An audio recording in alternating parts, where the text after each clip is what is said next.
Hello everyone, welcome to back YouTube my channel. আবার নতুন একটা ব্লগ ভিডিও নিয়ে আমি আপনাদের সামনে হাজির হলাম। তো বেশি কথা না বললে চলো সম্পূর্ণ ভিডিওটা দেখি এবং আমরা কী নিয়ে এই ব্লগ ভিডিওটা শুরু করছি সেটা আপনাদের সম্পূর্ণ ভিডিওর মাধ্যমে দেখানো যা হবে।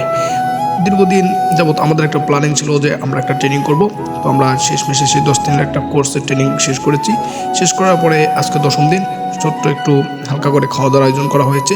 তো আমরা কী কী আইটেম নিয়ে খাওয়া দাওয়ার আয়োজন করেছি তা সম্পূর্ণ আপনাদের ভিডিওর মাধ্যমে দেখানো হবে এবং আমরা যে কলেজে ট্রেনিং করেছি সেই কলেজটাও আপনাদের ঘুরে ঘুরে দেখানো হবে। এটা হচ্ছিল Sirajganj Kazipur RIM degree college. আমি এই কলেজে লেখাপড়া করেছি। আমরা 2022-এর ব্যাচের ছাত্র ছিলাম এখানে। এখন তো আমরা ট্রেনিং করতেছি। আমরা 10 দিন এখানে অনেক সুন্দরভাবে কাটিয়েছি। সকাল 7টার সময় এসে এখানে উপস্থিত হইতাম।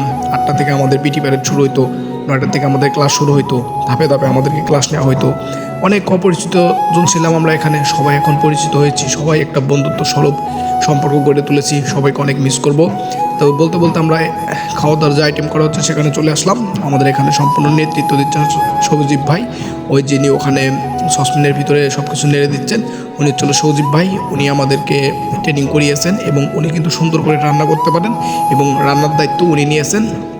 ভাই আমাদের বলেছেন যে তোমরা যদি কেউ রান্না করতে পারো তাহলে আমাকে সাহায্য করবা, আর তোমাদের ভিতর যদি বলো যে না আমরাই রান্না করবো, আপনাকে লাগবে না, তো সেক্ষেত্রে তোমরাই রান্না করতে পারো। আর যদি তোমরা কেউ না করো সেক্ষেত্রে আমি রান্না করবো। তা আমরা যেহেতু সবাই মিলে মতামত দিয়েছি যে ভাই আপনি রান্না করেন, আমরা এর ভিতরে কোনো দায়িত্ব থাকবো না, আমরা শুধু আপনাকে হেল্প করবো, এতটুকুই। তো যাই হোক, এখন রান্নাবান্না করা হচ্ছে।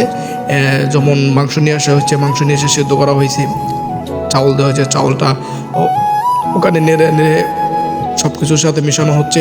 কী কী লাগবে না লাগবে সব কিন্তু ওখানে সাইডে রেডি করে রাখা হয়েছে।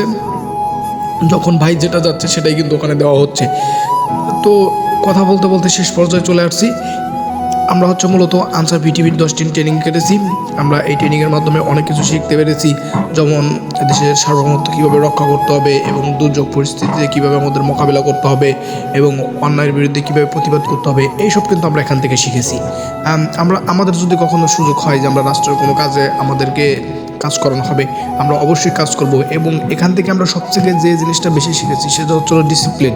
একটা মানুষ যাই করুক না কেন তার ডিসিপ্লিনটাই হচ্ছিল মেন। সে যদি তার ডিসিপ্লিনটা মেনে চলতে পারে আর যদি ডিসিপ্লিনের ভিতরে থাকতে পারে তাহলে তার দ্বারা কখনো খারাপ কাজ হবে না, তার দ্বারা কখনো অন্যায় অপকর্ম কাজগুলো যে আছে সেগুলোর সাথে সে কখনো জড়াবে না।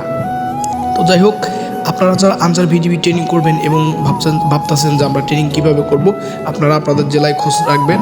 এখানে যখন 10 দিন ব্যাপী ট্রেনিং করানো হয় তখন এখানে এই সবাইকে বলে দেওয়া হয় যে তোমাদের এলাকা থেকে যারা যারা ট্রেনিং করবে তারা যেন কাগজপত্র জমা দেয়। আপনারা ট্রেনিং করবেন, আপনারা ট্রেনিং করলে এখান থেকে অনেক কিছু সুবিধা নিতে পারবেন। যেমন আপনি একটা কর্মস্থলে যাবেন, ড্রাইভিং শিখবেন, আপনি এখান থেকে ড্রাইভিং শিখতে পারবেন, আপনি এখান থেকে ইলেকট্রনিক্যাল কাজ শিখতে পারবেন। মেয়েদের ক্ষেত্রে তো অনেক সুবিধা আছে, যেমন তারা সেলাইয়ের কাজ শিখতে পারবে এবং যদি বলে যে না আমরা হাঁস মুরগি পালন করবো সেই সুযোগ সুবিধাও এখানে আছে। বিস্তারিত নেক্সট ভিডিওতে তুলে ধরবো।